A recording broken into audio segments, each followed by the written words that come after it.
The smell of grilled burgers still filled the backyard when my son let out a scream. Not a cry. A scream so full of pain that every mother would recognize it instantly. My name is Clara Whitmore. I'm 32 years old and a single mother. Until that afternoon, I still believed family would always protect one another. My 7-year-old son, Noah, was happily chasing soap bubbles across my father's lawn while everyone laughed around the barbecue. Then everything changed. My nephew Tyler came racing across the patio without watching where he was going. He slammed into Noah, lost his balance and fell.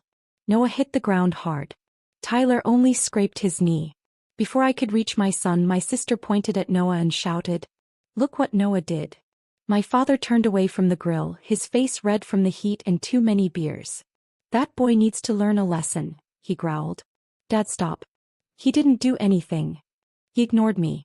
Without hesitation, he grabbed a pair of red-hot barbecue tongs from the grill and pressed them against Noah's tiny hand. The scream that followed echoed across the neighborhood. Birds burst from the trees. Then in the distance, sirens began getting closer. For a few seconds, no one moved. My father stepped back as if nothing had happened. My sister rushed to Tyler, making a huge fuss over his small scrape while completely ignoring the burn already blistering across Noah's hand. I dropped beside my son and pulled him into my arms.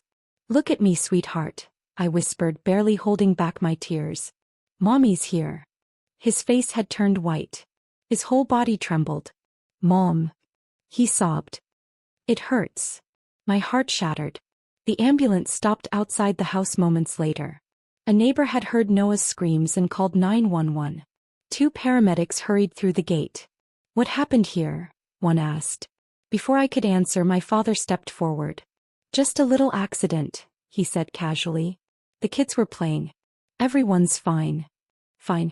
The word made me sick. I lifted Noah's shaking hand. The paramedic looked at the burn and his expression immediately changed. "This is not a minor injury."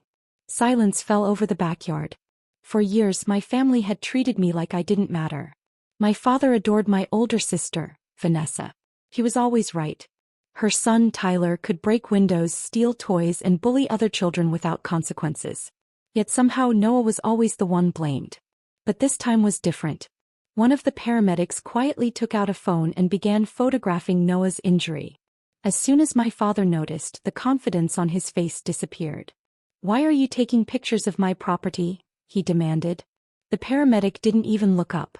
"I'm documenting a child's injury." The backyard became completely silent. Vanessa folded her arms. "You're acting like Dad attacked him." I stared at her, stunned. "Attacked him?" I said, unable to believe what I was hearing. "He pressed red-hot barbecue tongs onto a 7-year-old child's hand." Vanessa rolled her eyes. "Oh, please. You're always so dramatic," Vanessa scoffed.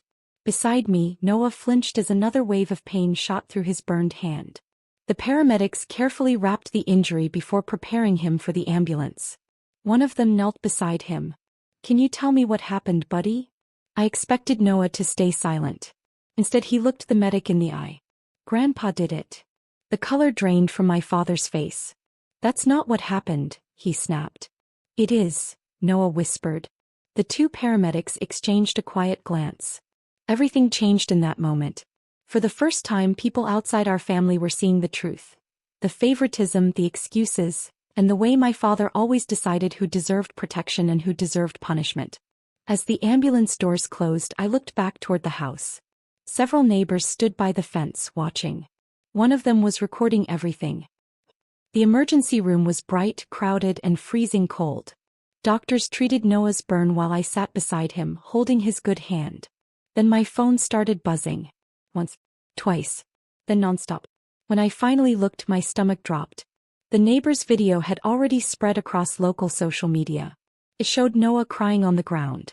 My father grabbing the glowing barbecue tongs. My desperate scream. Noah's unbearable cry. The comments poured in. Asterisk, "That's child abuse." Sis. Asterisk, "Someone call the police." Sis. Asterisk, "Who could do this to a child?" Sis. The video spread faster than anyone could stop it. Then Vanessa called. I answered. "Clara, make them take that video down." I laughed bitterly. "I didn't record it."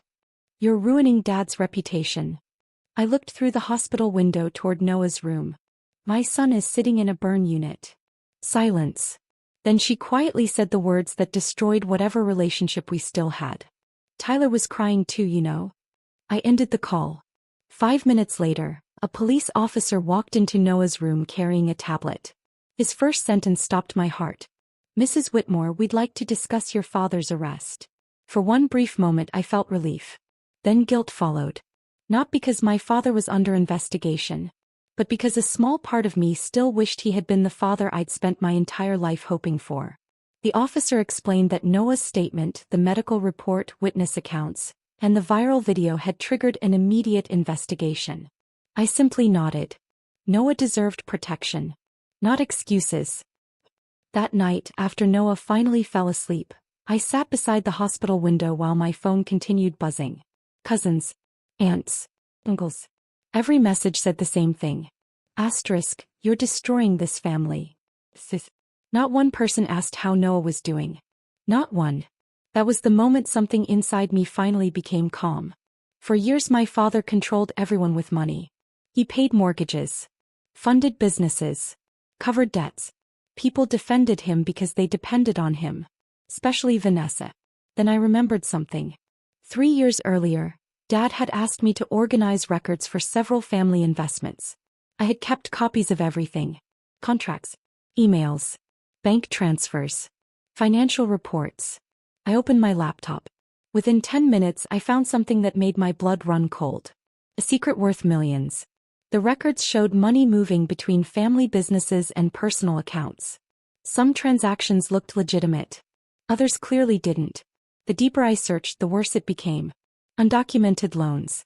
Suspicious transfers. Tax records that didn't match internal reports. One name appeared over and over. Vanessa. She had signed document after document without reading them. She had trusted our father completely. Over the next 2 days I organized every file. I changed nothing. I simply arranged the facts. Then I gave copies to the attorney handling my father's criminal case and another set to a forensic accountant who contacted me after seeing the viral video. The consequences came quickly. 3 days later Dad called. His voice sounded smaller than I had ever heard. You did this? No, I answered calmly. You turned everyone against me. I looked at Noah quietly coloring beside me. No, Dad. The truth did. He hung up. That evening investigators searched 2 family businesses. By the next morning several bank accounts had been frozen. For the first time in her life, Vanessa realized blindly protecting our father could cost her everything. She came to my house the next day. When I opened the door I barely recognized her. Her makeup was gone. Her eyes were swollen. She looked exhausted. For once she wasn't angry. She was frightened. Clara, please help me. I folded my arms. The irony wasn't lost on me. When Noah had screamed in pain she'd worried about Tyler's scraped knee. Now she wanted mercy. What do you want? She stepped inside. The investigators questioned me for 4 hours. They think I helped Dad. Did you? She shook her head. No. For the first time I believed her. Vanessa had made many terrible choices. But I didn't believe she had understood what Dad was doing. Tears rolled down her face. He used me. Those words hung heavily between us. Because they were true. Our father had spent decades turning us against each other while convincing everyone he was the hero. Now that illusion was collapsing. Piece by piece. Vanessa sat down and buried her face in her hands. I should have protected Noah. I looked away. Months earlier those words would have meant everything. Now they came far too late. The next morning investigators executed more search warrants. By afternoon my father was formally charged. But that wasn't the family's biggest shock. 3 weeks later, everyone gathered in my grandmother's attorney's office.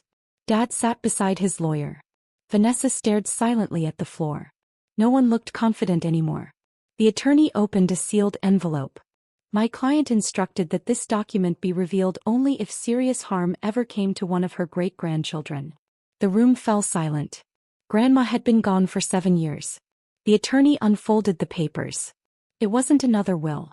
It was an amendment to her family trust. Years before her death, she had quietly placed a large part of her estate into a protected trust. There was one condition. Anyone found responsible for abusing a child would immediately lose every right to inherit. My father's face turned completely white. The attorney continued. Based on the current criminal findings, Mr. Whitmore is permanently disqualified as a beneficiary. With one sentence, millions disappeared from my father's future. No one defended him. No one argued. For the first time in his life, he had to face the consequences of his own actions. That evening, Noah and I sat together on our porch watching the sunset. His burned hand was healing a little more each day. He looked up at me. "Mom, are we okay now?" I smiled, kissed his forehead, and held him close. "Yes, sweetheart. Because in the end, revenge didn't save us. The truth did. And once the truth finally came to light, the people who caused the pain had nowhere left to hide."